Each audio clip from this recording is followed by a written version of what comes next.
Welcome to Hiraeth, the home of modern Welsh politics. 5 years ago this week, Wales voted to leave the European Union. To reflect on this and the way that Wales has changed since the vote, we are joined by three voices, all from South Wales.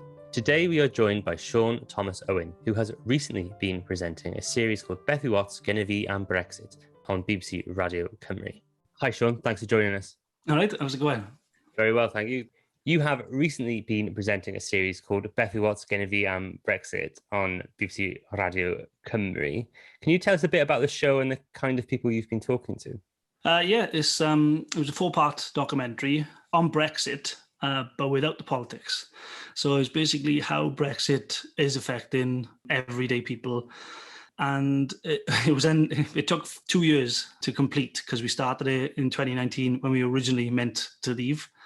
And then every year subsequently, when we were meant to leave, we did some interviews and then had to redo a lot of them because so many things changed. And there were lots of things that even now, even after leaving and after finishing the series, lots of it still hasn't been understood. But it was very interesting to record because lots of things, even though I was pretty clued up and read a lot about it, and even I read the research when we were recording, it was really interesting because lots of the things that we discussed I wouldn't have considered, things like cold storage, obviously things like fisheries and food and drink, but just not the sort of the middlemen that you wouldn't have picked out. So the cold storage one was very interesting because it linked with COVID, and it was almost like COVID was a dry run for when Brexit was going to happen a few months later.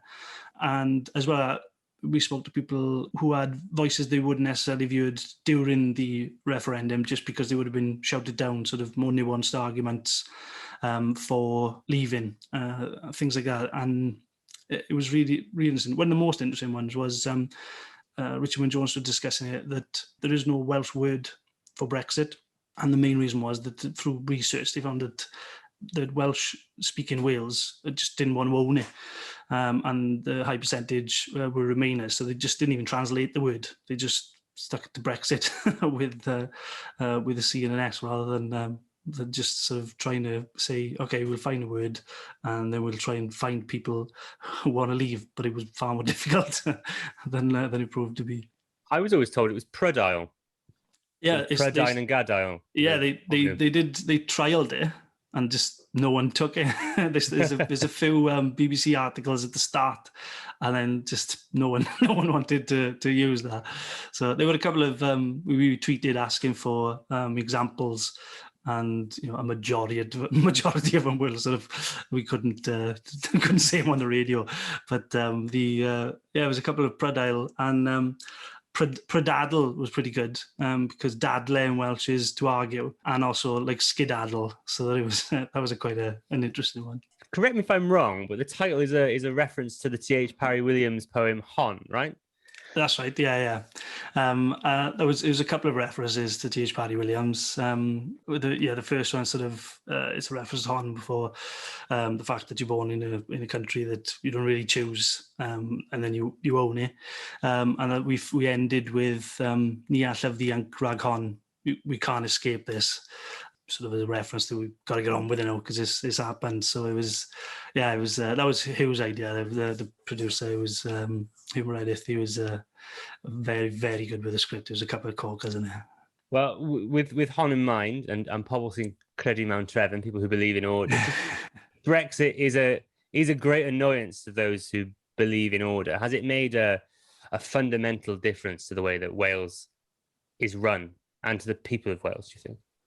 I definitely think that this made a difference because how it started, which was a mess, which then for subsequent groups of sets of government from the same party they haven't tried to clear it up. They've tried to clear up the perception of how they're clearing it up.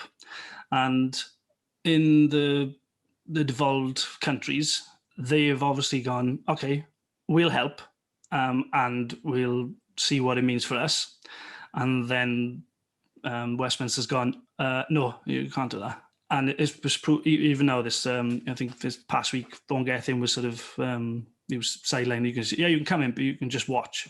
It's like the gif of the kid at the window, sort of just looking in when it's raining. But to be honest, in something like this, it's almost better to be wet outside than it is inside our meeting, I think, because Sturgeon, Drakeford, not so much DUP up top, but they obviously trying to find out what is going on. Not so much how it's happening, just what, because everything changes constantly. And I think that's what it is especially after COVID this year, where Scotland and Wales have done a far, far better job. And they've been sort of organised. And, even with things like getting tripped up by having things held back and sort of the vaccine and stuff like that, we still sort of managed to get past there. That's just entrenched the disagreement. I've said for ages, Brexit's the best thing for the independence movement that we've had, and then COVID came along, which was an even bigger boost.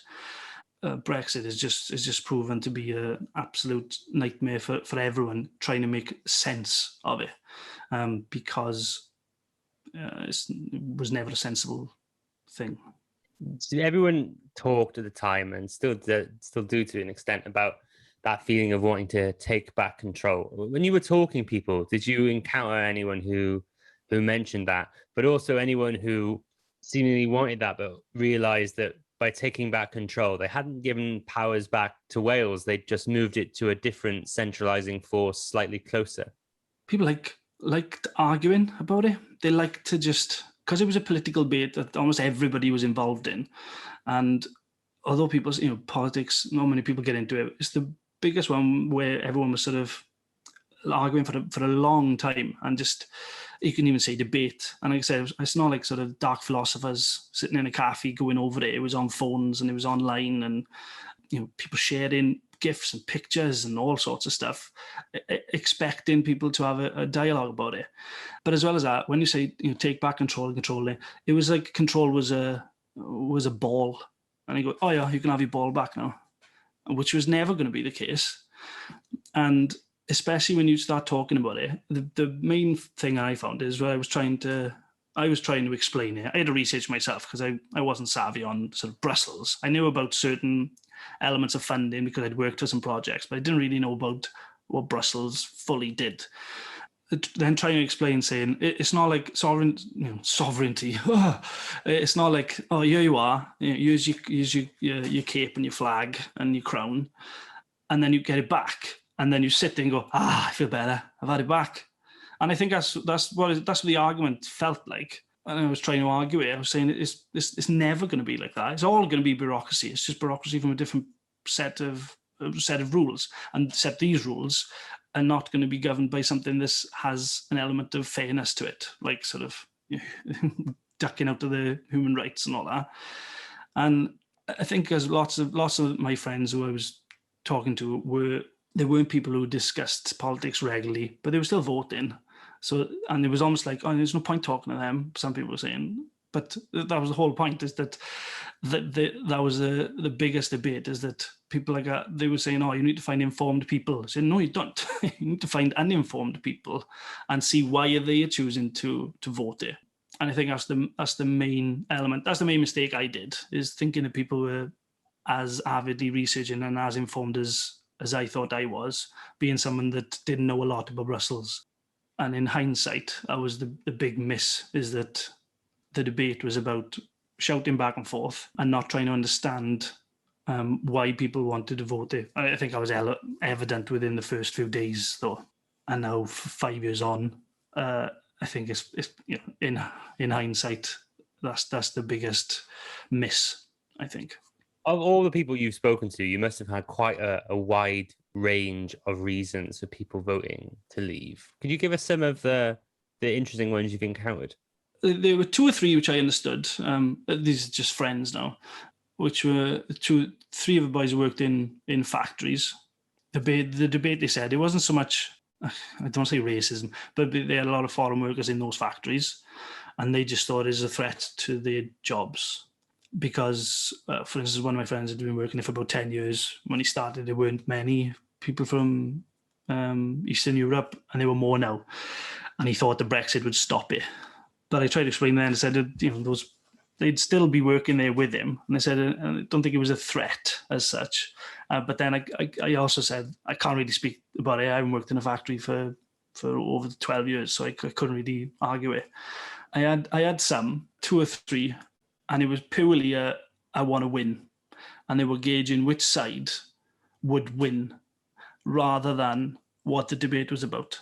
And that infuriated me, because I would try to say, you're voting for a reason, and you're voting for the reason, not for the win. And he goes, yeah, but if you lose, then you're on the losing side. And I was like, well, it's the same in anything, but you want to win for the right reasons. I said, yeah, I want to win because I'll be on the winning side. They weren't up. They were reading things and looking into things, but it was purely like a sporting event. And one of them even got angry because we felt that we'd sort of convinced him to vote Remain, and then Remain lost. And he texted on the day and saying, I'm on the losing side. You said Remain were going to win. And because it did come as a shock for me, but like I said, it was an echo chamber of just, especially with Twitter and Facebook. It used to annoy me that I wasn't willing to let him talk for long periods, that we'd sit down. But I think it's because it was all done on phones, and you'd have to wait for a reply, you'd read the reply, and then you'd furiously type back something. And I think if it was face to face, like I said, I'd see him in the street and we'd say, all right, how's it going? And I'd go to my pocket then and we'd argue online, like 2 separate people, that it had to be like a persona that you were sort of discussing and intellectually discussing things intellectually about Brexit, and then in the street you wouldn't even talk about it. I didn't speak to many people face to face about it. I think it was I'd say 75% of the debate, argument, shouting match was online. And I think it's one of the big failures, is that you can't understand sarcasm, you can't understand things in texts unless you see the face. I think that was the main thing. If you all had Zoom in, I think it would have been a bit easier to understand. How many people have you encountered that have what they call regret, Brexit regret? Did you find many people like that, or are they just happy they won? There's 2 or 3 that are, like I said, they've been emboldened by it. And out of those 2 or 3, a lot of them are vaccine deniers, 5G people, sort of, they've rolled with I quite enjoy gobbling up fibs, so I'll just carry on. Maybe that's unfair, but it's and I think by now people are absolutely fed up to the back teeth of it. If you mention it, it's sort of batted away as if it's totally unimportant. And I was saying the other day that it's 5 years since the Brexit vote, and then all that slew of guff saying it's 5 years and none of this come true. I said, because it's only been 5 months or 6 months we've actually had it. So asking another 3-4 years and then see what happens. I think it's still, especially about buying certain foods, buying certain drinks. I think COVID almost has gone, well, it was supposed to be awful, but then COVID happened, which was worse, and we all got through and all the supermarkets were fine. Even with me now, if I see something now after reading about it, I dismiss it offhand. Any sort of celebratory thing, I don't think any of it is to be celebrated. The deals that are going on, sort of with Australia and with Japan. I saw a nonsense thing where Wales was going to get better funding because you could sell bloody lava bread to Japan, as if they were going to just stop eating everything else and just eat lava bread. They're just small things that are celebrated and blown totally out of proportion. We haven't got a clue what's around the corner. And the fact saying it's been 5 years and we're all fine in the current climate is bananas, to think that it's anything other than a smoke stream. Do you think that the quality of debate would be better in a Welsh independence referendum than it was during the Brexit referendum in Wales? No, I don't.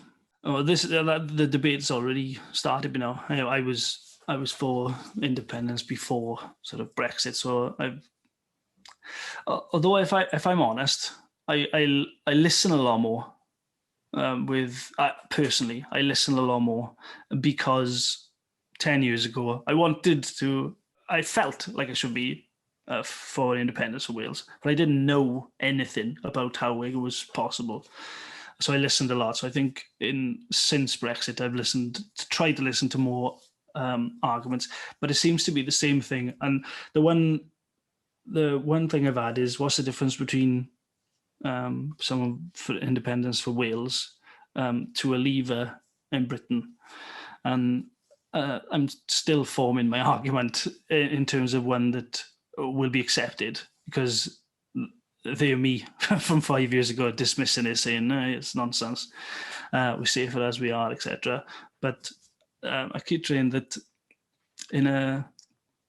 especially with nationalism on a small scale, when the person who's in charge is a lot bigger, a lot more powerful, and historically abusive, isn't the same type of nationalism as the when they love using sort of National Socialism and the Nazis, etc., is a big difference to a big country sort of forcing nationalism on other countries.